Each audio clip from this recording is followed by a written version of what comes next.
Dr. Curtis Jones is the school superintendent for Bibb County, Georgia. How have you been? Has it been your typical summer break? It has not been my typical summer break. Normally, my family takes a family reunion time together. We did not do that this time. My family is from Texas, and they are pretty much a hot spot, and Georgia's a hot spot, and my mom is 90, so we decided to take a break from the family reunion this time. I last spoke with Curtis in May, right after he decided to end the school year early. Since then, Bibb County has also pushed back the start of school this fall until after Labor Day. But Curtis still has a big decision to make about what school will look like. He's choosing between two options: in-person learning or all remote learning. In Georgia, each school district can make their own choice about how to reopen, so it's up to Curtis. How are you feeling about having to make this decision? Does it stress you out? Are you worried you'll make the wrong call? Well, I know half the people are going to be mad, and half the people are going to think it was an okay decision, but not the best. Even if it's the right decision, it was made too late. And I just pray a lot, I'll be honest. Welcome to The Journal, our show about money, business, and power. I'm Kate Linebaugh. It's Monday, July 27th.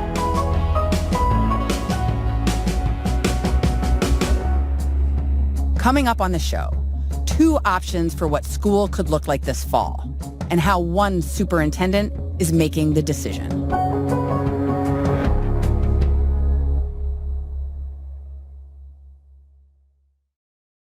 This episode of The Journal is brought to you by T-Mobile for Business. T-Mobile and Sprint are joining forces to power your business in more places than ever across the country.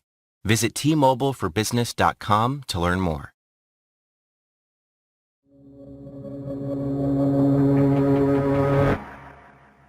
Okay, so Dr. Jones, I want to look at the two plans you're considering to bring kids back this fall. One is for all remote learning, and one is for in-person learning. Let's start with the in-person plan. How does it work? We have over 20,000 students this coming year, and over 8,000 of those students have already selected remote learning, and that's from kindergarten all the way through 12th grade. So our classes usually at 28. We're now looking at about 15 inside the classrooms. We have reduced the number of students. The buses we have now can run the same number of routes, but we have less students who will be riding. We also have asked more parents to provide transportation for their students if they can, and about half the ones who are coming have said that's what they will do. So we'll be able to get more social distancing on the bus than what we initially thought. Once they enter the school, we have devices that are touchless, so we'll be able to take every student and staff member's temperature when they enter the building. All of our schools have a nurse or a health professional, and they will help monitor that and turn the information in. What you will see will be signs that will be up at the front saying this is a required mask zone. Students will have masks on, bus drivers will. Anytime you're in the hallway, you'll have a mask on. Once you get to the classroom, we're asking the teacher to monitor the use of masks and for students and teachers to wear masks to the maximum extent possible. We have ordered masks. The governor sent us one per student. Locally, we were buying another one, so our students will have that. We're issuing masks to our teachers. For teachers in the lower grades, they need to be able to see students' faces and mouths when they're trying to learn to read, and so we had to give them some extra protection. So they will have shields. When it's time to transition for lunch, one of two things will happen, and we haven't finalized this yet, but either students will go to the cafeteria, pick up their lunch and take it back to the classroom, or the cafeteria staff will take the lunches to the classroom for the students. And will there be recess and gym and sort of switching classes like normal? So what we're going to do is, to the maximum extent possible, have teachers change classes instead of students. That's easier to do in elementary and middle school. High school is a little bit more challenged, but we're working that process now. And so that's going to reduce the number of transitions that you see where students are moving.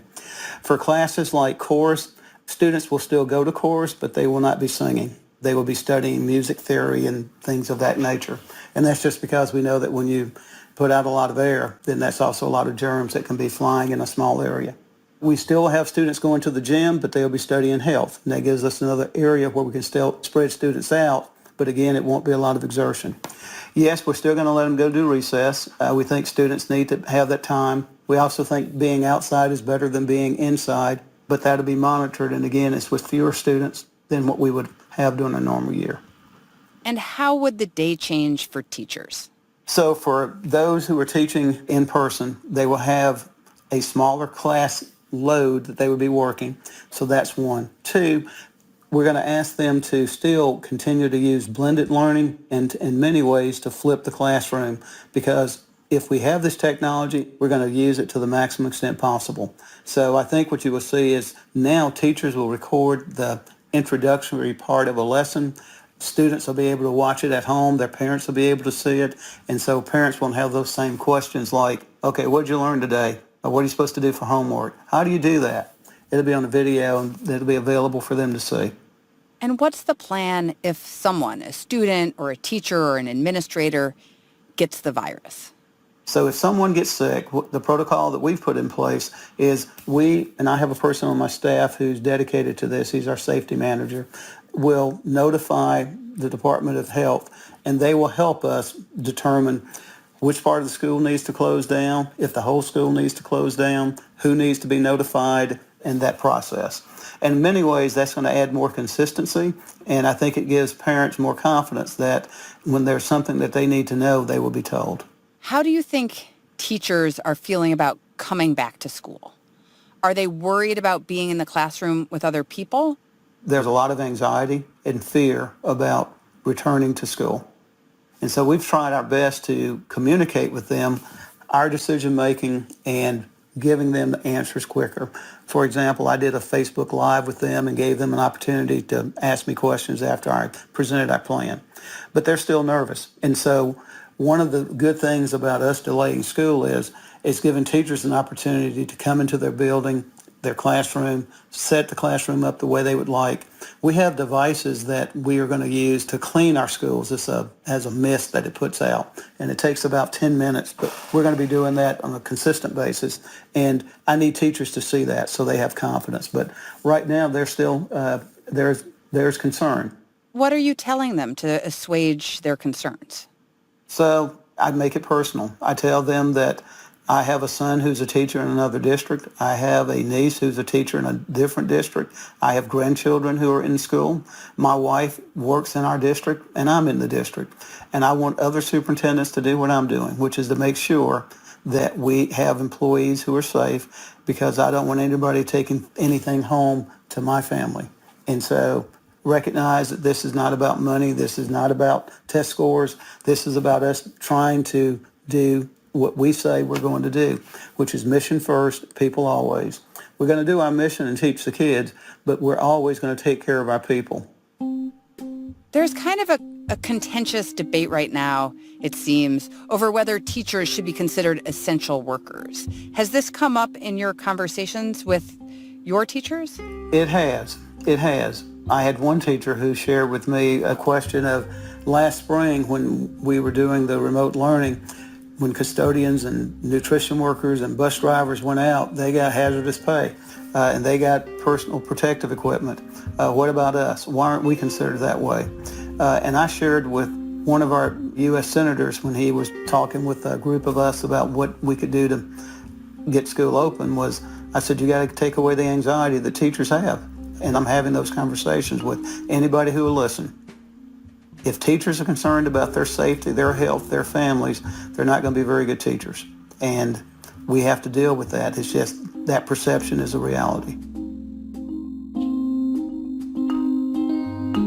After the break, why Curtis's in-person learning plan might not happen this fall.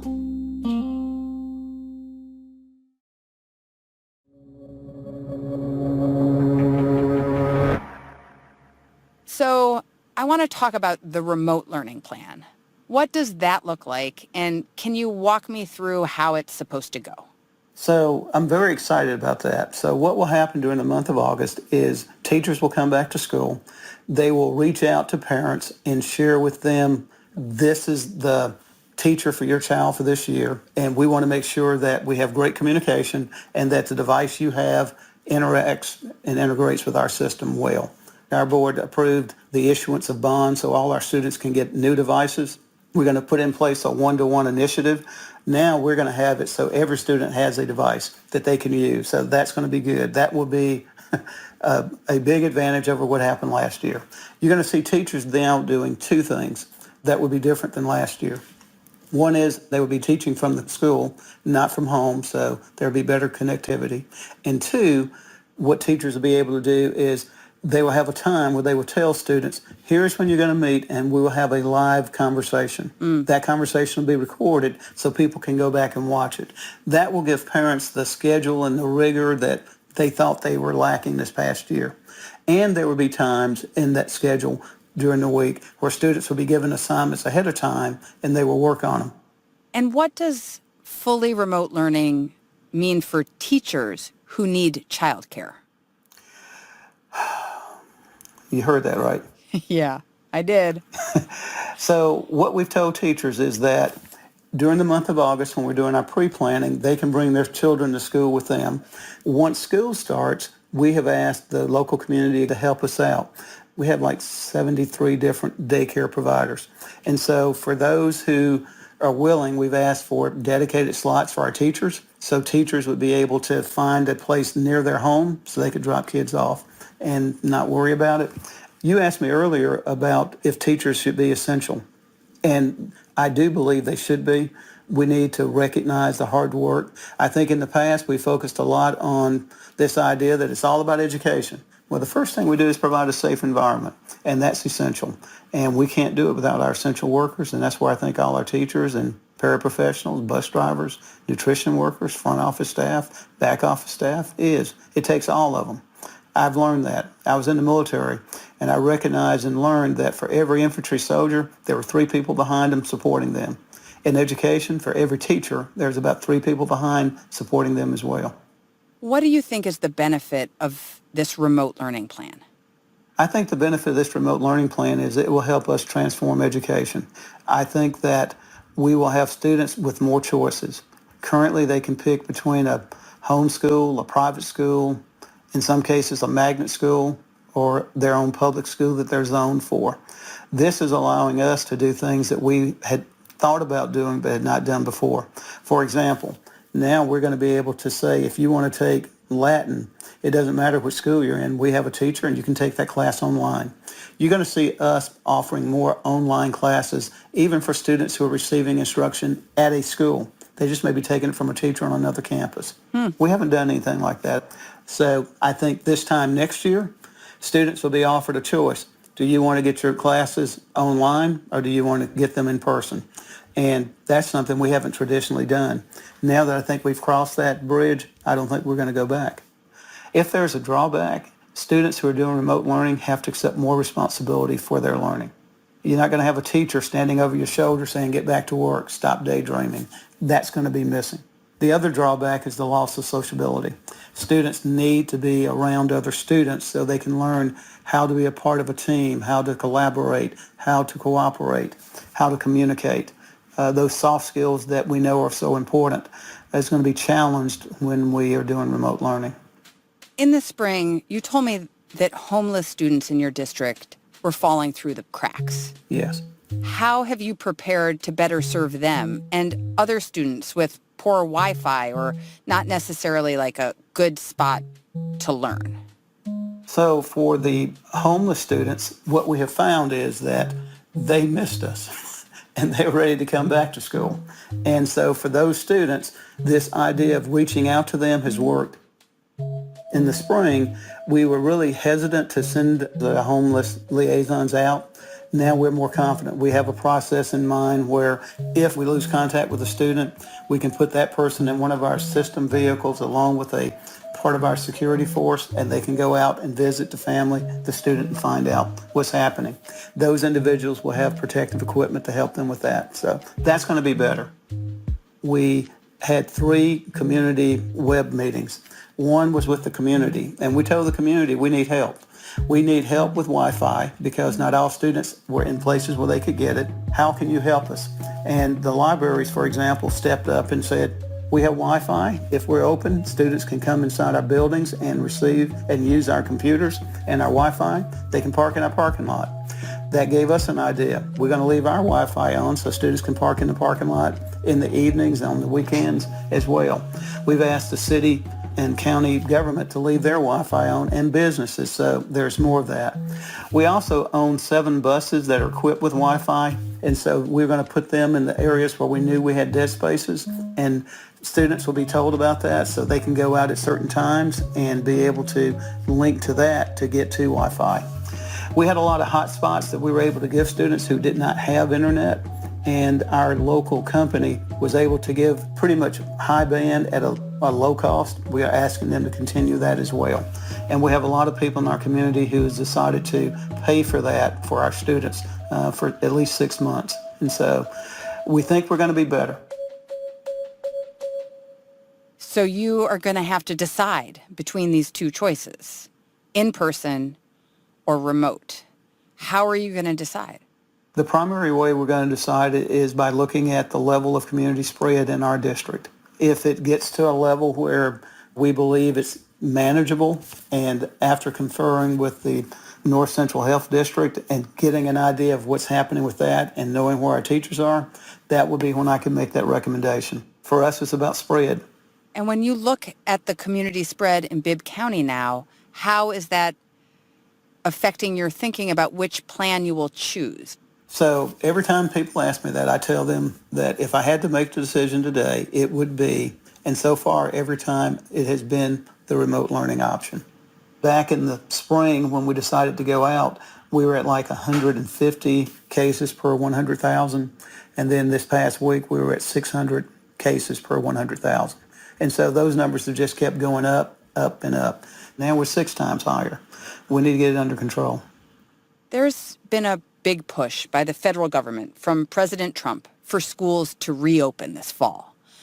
The CDC released a statement on Thursday about the importance of reopening schools. What do you make of that focus from the federal government? Do you think it's the right message? I don't think it's the right message. I heard our governor say something, and it was that we have to do 2 things at once. We have to fight for people's lives and their livelihood. But the lesson from World War II was that while we were trying to fight 2 wars at the same time, we had to hold one at bay and defeat the other.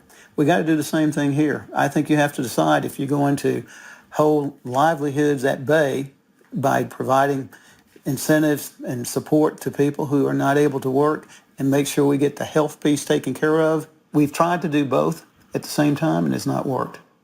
So the way we concluded our last interview is I told you that my 4th grader had a question for you. He wanted to know if he would ever see his friends again.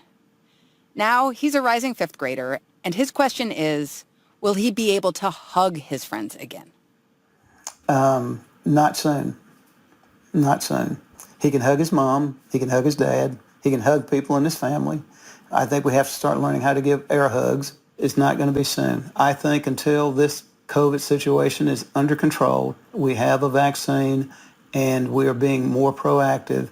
Unfortunately, he's going to have to see them and smile and be able to use his communication skills more so than his sense of touch. Sorry. Yeah. You said it better than I did. I was like, come on, kid. Of course you can't. Well, I mean, but that's one of the reasons why they come. And it's how you learn to interact and know that you're not in this world alone. And so it's going to be hard, but we can do it. You know, we need to stop having these silly conversations about why do I need to wear a mask. Do it because the health professionals are telling us to. Do it because you want us to be able to put kids back in school. Do it because you want to do unto others as they do unto you. Just do it. Dr. Jones, thank you so much for your time, and good luck with your decision. Appreciate it. Thank you, ma'am. Thank you.